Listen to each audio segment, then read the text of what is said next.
Here come the drums! Oh, wait, wrong master. This is Motormaster. More specifically, this is Commander Class Motormaster for Legacy's 2022 lineup. And oh boy everyone, we are in for a treat. To start off, this guy takes heavy cues from his animation model and does a fantastic job of translating them to plastic. Everything from proportions to colorwork serves this end. Articulation-wise, he's no slouch either. Lots of universal joints give him great posability, and a lot of those are ratcheted too. So many satisfying clicks.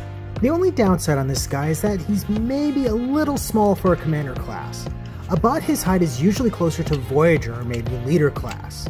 But there's reason for this, and we'll get into it. Trust me. For accessories, his main one is this nice looking sword. It almost looks completely black, but there's actually some gunmetal silver on the blade, which adds a nice effect. He also has something more substantial. This is his battle station. Made up of the trailer from his alt mode, this creates a new version of the old G1's base mode, only quite a bit bigger. It doesn't do much, but it sprawls out and looks pretty darn cool. And the tower blaster can be handheld if you want. But enough of this, let's get down to transformation. First, we need to disassemble the station and reassemble the parts in a different way. This is a surprisingly involved task. I wouldn't say it's difficult, there's just a lot to do. And thanks to symmetry, you'll have to do most of the steps twice. But once you're done, you can move on to Motormaster himself. As you can probably tell, unlike his G1 toy, he only turns into the cab portion of his vehicle mode. Like the trailer part, this is a very involved process, but not necessarily hard.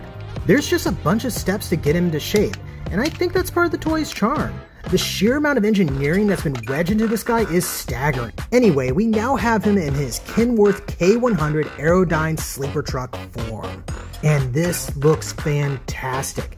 He's a big, chunky, and solid semi-truck, with details and paint in just the right places. The cab itself is the real star here.